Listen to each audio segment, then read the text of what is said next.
В эфире программа «Актуальное интервью». Как отправить посылку, получить заказное письмо и как обстоят дела с доставкой пенсии. Как отделения Почты России работают в период пандемии. Об этом мы узнаем у директора управления Почты России по Якутии Петра Птицына. Петр, здравствуйте. Здравствуйте, Василий. Как в условиях пандемии работает почта сегодня? Ограничен ли перечень услуг? Почта России, как предприятие с непрерывным процессом, продолжает свою работу в условиях пандемии. Перечень услуг оказывается полный. Единственное отличие мы видим в том, что больше услуг стало дистанционных. Это доставка на дом, это через цифровые сервисы Почты России. Петр, на днях в соцсетях была фотография очереди в главпочтамт Якутска. Утверждалось, что в очереди в основном стояли пенсионеры и как раз-таки пришедшие за пенсией. Расскажите, так ли это на самом деле и почему нельзя организовать доставку пенсии на дом? Да, к сожалению, это правда. Очередь была за получением пенсий. С апреля месяца Почта России доставляет все пенсии на дом. Но часть получателей пенсии и пособий, видимо, не захотели ждать визита почтальона домой и пришли за получением пенсии самостоятельно, и образовалась очередь. Я хочу здесь попросить всех получателей пенсии и пособий дождаться почтальона, не ходить в отделение связи. Обязательно Почта России доставит в полном объеме пенсии на дом. Петр, какие услуги сегодня можно получить дистанционно? Расскажите, пожалуйста. Сейчас, да, мы видим то, что объем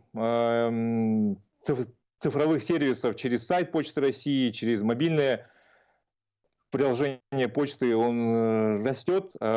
Через цифровые каналы можно заказать курьера для того, чтобы он забрал посылку из дома. Можно также заказать доставку пакета или посылки на дом, оформить подписку на издание. Мы видим то, что по подписке даже у нас вырос объем по сравнению с 2019 годом в 1,5 раза. Петр, а в связи с этим, с тем, что объемы выросли, хватает ли курьеров и как заказать доставку корреспонденции на дом? Да, Василий, сейчас курьеры и почтальоны – это самая востребованная профессия на почте. У нас по республике 585 почтальонов, поэтому я считаю, что их количество достаточно. Заказать доставку почтальона можно либо на сайте Почты России, либо через мобильное приложение почты, либо позвонив в колл-центр Почты России. А если наоборот нужно отправить посылку или заказное письмо, как быть в таком случае? Отправка посылки точно так же можно заказать визит курьера на дом.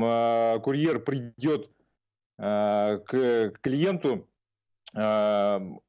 упакует посылку, примет оплату, заберет ее для отсылки.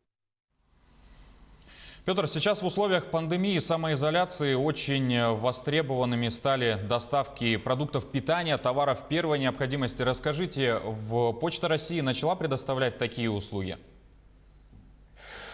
Да, у Почты России всегда была торговля товарами в отделениях почты. С началом пандемии больший акцент сейчас делается на доставку товаров на дом.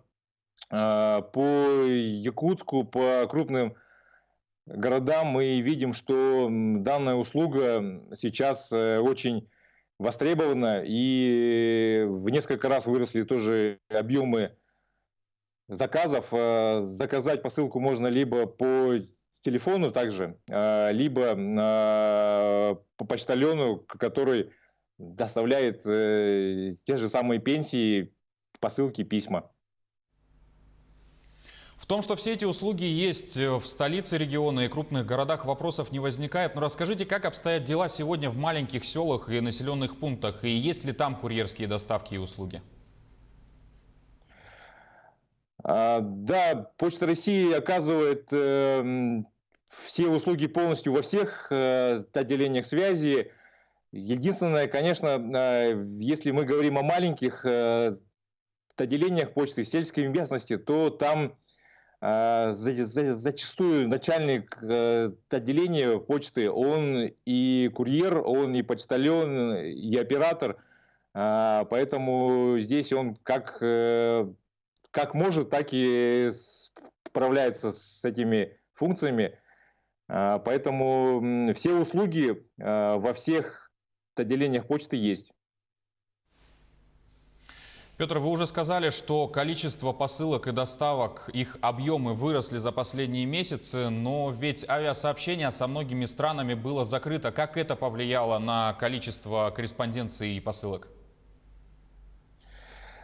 Да, очень хороший вопрос. Мы в начале пандемии видели сокращение объемов посылок. Сейчас же мы видим, что объем посылок входящих, он восстанавливается. Люди заказывают, в том числе и из Китая, и из Алиэкспресса. Поэтому говорить о том, что в связи с закрытием авиасообщения объем посылок резко упал, мы не можем, потому что те же самые посылки, грузовые рейсы, они делаются так же, как и раньше.